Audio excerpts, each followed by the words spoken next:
আসসালামু আলাইকুম। গুচ্ছভুক্ত যে তোমাদের 20টি বিশ্ববিদ্যালয় আছে, পঞ্চম মেধা তালিকা প্রকাশিত হওয়ার পর যারা এখনো সাবজেক্ট পাওনি তারা আমাকে প্রশ্ন করতেছে বা আমাদের কাছে জানতে চাচ্ছে যে ভাই এবছর কি আমি জিএসটিতে সাবজেক্ট পাবো, গণবিজ্ঞপ্তিতে কি আমি সাবজেক্ট পাবো। তো তুমি যদি আজকের ভিডিওটি দেখো তাহলে কিন্তু একটা মোটামুটি ক্লিয়ার হবে যে তুমি গণবিজ্ঞপ্তিতে কি সাবজেক্ট পাবে কি না।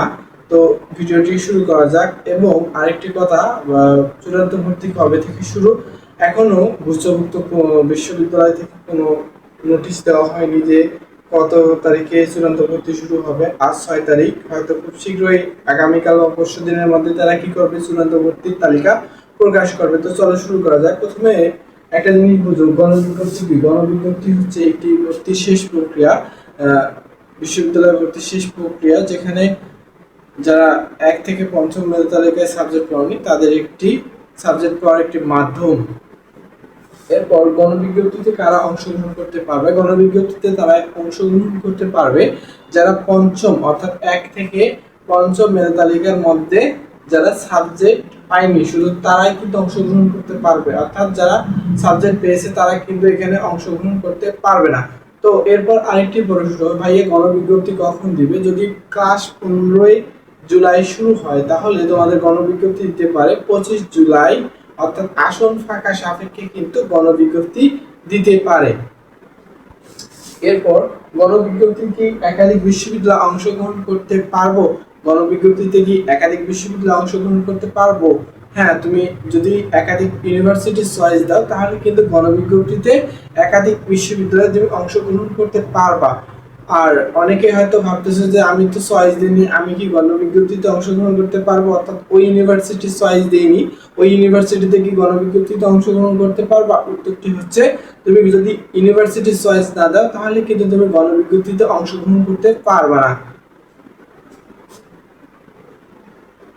এখন একটা প্রশ্ন, আরেকটি প্রশ্ন, সেটি হচ্ছে গণবিজ্ঞপ্তিতে কি সব বিশ্ববিদ্যালয় একদিনে গণবিজ্ঞপ্তি দেয়? হ্যাঁ, এই গত বছর কিছু কিছু বিশ্ববিদ্যালয় একই দিনে গণবিজ্ঞপ্তি দিয়েছিল। এর প্রেক্ষিতে যে বিশ্ববিদ্যালয় চয়েস দেয়নি, অর্থাৎ গণবিজ্ঞপ্তিতে যারা সাবজেক্ট পাবে, যে বিশ্ববিদ্যালয় চয়েস দেয়নি সেই বিশ্ববিদ্যালয়কে সাবজেক্ট পাবে, অর্থাৎ সে কোনোভাবে সাবজেক্ট পাবে না। এরপর কোন বিশ্ববিদ্যালয় গণবিজ্ঞপ্তিতে অংশগ্রহণ করলে সাবজেক্ট পাবো? এখন তুমি যেটা তোমার ওয়েটিং কাছাকাছি আছে, দেখো তোমার যেটা ওয়েটিং কাছাকাছি আছে সেই বিশ্ববিদ্যালয়ে যদি গণবিজ্ঞপ্তি দেয় তাহলে কিন্তু তুমি সেখানে অংশগ্রহণ করলে তোমার সাবজেক্ট পাওয়ার সম্ভাবনাটা বেশি থাকে। অন্যথায় কিন্তু যেখানে ওয়েটিং বেশি আছে সেই বিশ্ববিদ্যালয়ে যদি সাবজেক্ট পেতে চাও তাহলে সম্ভাবনা খুবই কম। অর্থাৎ যেখানে তোমার ওয়েটিং কাছাকাছি সেই বিশ্ববিদ্যালয়ে গণবিজ্ঞপ্তি দিলে তুমি অংশগ্রহণ করবা অবশ্যই। তো এখন তোমাদের প্রশ্ন হচ্ছে, ভাই কত ওয়েটিং থাকলে আমি গণবিজ্ঞপ্তিতে একটা সাবজেক্ট পাবো? তো তোমাদের যাদের ওয়েটিং বাণিজ্যের সি ইউনিট ওয়েটিং আসো 20 থেকে 50-এর মধ্যে, 20 থেকে 50-এর মধ্যে তারা অবশ্যই গণবিজ্ঞপ্তিতে অংশগ্রহণ করবা। কি বললাম? যারা 20 থেকে 50-এর মধ্যে আছো তারা অবশ্যই গণবিজ্ঞপ্তিতে অংশগ্রহণ করবা। এরপর বি ইউনিট, বি ইউনিট তোমাদের যাদের হচ্ছে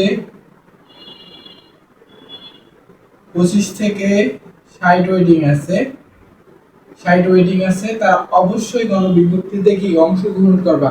অর্থাৎ 60-এর নিচে যারা এবং 50-এর নিচে সি ইউনিট এবং 60-এর নিচে যারা বি ইউনিটের কি আছে, যারা ওয়েটিং এ আছে তারা অবশ্যই গণবিজ্ঞপ্তিতে অংশগ্রহণ করবা।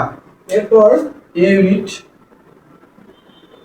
এই ইউনিট যাদের ৭৭-এর নিচে আছে, অর্থাৎ 30 থেকে ৭৭-এর নিচে ওয়েটিং আছে, তোমরা কিন্তু গণবিজ্ঞপ্তিতে অংশগ্রহণ করবে। গণবিজ্ঞপ্তিতে অংশগ্রহণ করলে ইনশাআল্লাহ একটা সাবজেক্ট পাইতে পারো। এটা জাস্ট একটা প্রেডিকশন বা সম্ভাবনা, এটা যে সত্যি হবে এমনটা নয়। তো অর্থাৎ তোমার আগ্রহ যদি না থাকে তাহলে কিন্তু অন্য কেউ এই জায়গাটা নিয়ে নিতে পারে।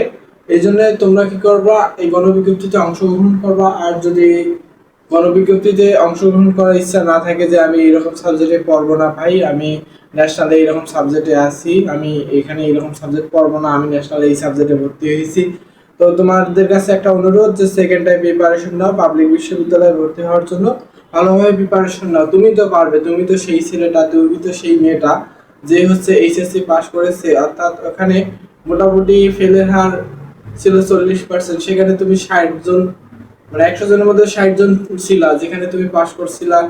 আর এখানে তোমার লাইফটা অন্যভাবে সাজিয়ে নাও, বিশ্ববিদ্যালয়ে আসার চেষ্টা করো, ইনশাআল্লাহ ভালো কিছু হবে। আর গুরুত্বমুক্ত বিশ্ববিদ্যালয় সহ অন্যান্য বিশ্ববিদ্যালয়ের তথ্য পেতে চ্যানেলটি সাবস্ক্রাইব করে রাখো। সকলকে ধন্যবাদ।